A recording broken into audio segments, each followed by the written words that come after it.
राज आणि उद्धव ठाकरेंच्या एकत्र येण्यावरून सध्या जोरदार चर्चा सुरू आहेत। या दोन्ही प्रमुख नेत्यांनी स्वतःच याबाबत संकेत देऊन या चर्चेला तोंड फोडलं। ही चर्चा पुढे जाऊन खरंच ठाकरे बंधू एकत्र आले तर महाविकास आघाडीचं काय होणार असा सवाल विचारला जातोय आणि त्यामुळे असं घडल्यास उद्धव ठाकरे महाविकास आघाडीतून बाहेर पडणार का असाही सवाल उपस्थित केला जातोय।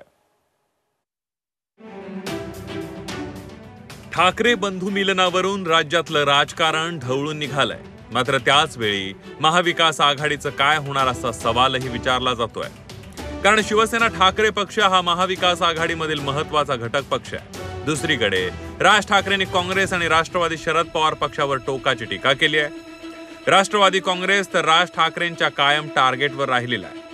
त्यातच आता उद्धव ठाकरेंचे राज ठाकरेंसोबत सूर जुळल्यास महाविकास आघाडीच्या अस्तित्वावरच मोठं प्रश्नचिन्ह उभं राहू शकतं।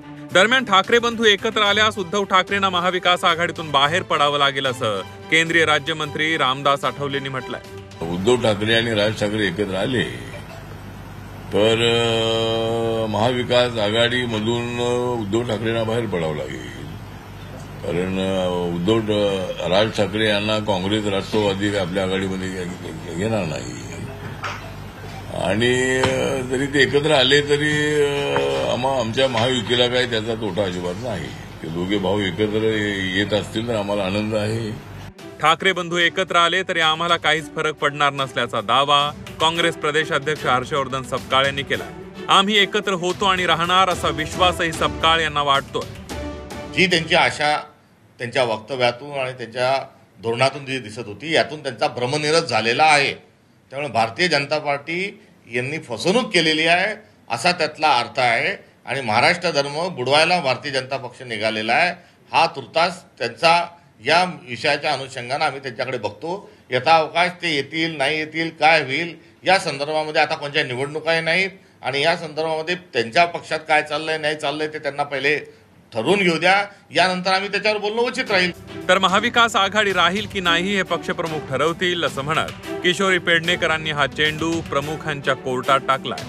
ते राहील ना राहील हे पक्षप्रमुख ठरवणारे दोन्ही, म्हणजे आता ते मवियाच का म्हणताय तुम्ही, इथे समोरून पण आहे ना युतीमधलं चांगलं, त्यामुळे दोघांनाही ते दोन्ही पक्षप्रमुख आहेत, ते दोन्ही भाऊ म्हणून नातं दिसतंय, ठरवतील ना जे काय आहे ते। मतांचा घटता टक्का उद्धव ठाकरेंसाठी चिंतेचा विषय बनला, ज्यामुळे उद्धव ठाकरेंना हिंदुत्व आणि अस्मितेच्या राजकारणाच्या वैचारिक मुळांकडे परत जाण्याचा प्रयत्न करावा लागतोय। त्यासाठी त्यांना भाजप किंवा शिंदे यांच्या नेतृत्वाखालील सेनेच्या गटाशी समेट करता येणार नसल्यानं मनसेसारखा समविचारी पक्ष सोयीचा वाटू लागला। याचा परिणाम नक्कीच महाविकास आघाडीवर होणार आहे। त्यामुळे लगेचच काँग्रेसनं स्वबळाची भाषा बोलायला सुरुवात केली आहे। ठाकरे बंधू एकत्र येण्यावरून यापूर्वी अनेकदा चर्चा झाल्या, परंतु यावेळची राजकीय परिस्थिती वेगळी असून दोन्ही ठाकरेंच्या पक्षांचं अस्तित्व धोक्यात आलं। त्यामुळे ठाकरे बंधूंच्या एकतेत महाविकास आघाडीचा बळी जाण्याची शक्यता अधिक आहे। कृष्णात पाटील, झी 24 तास, मुंबई।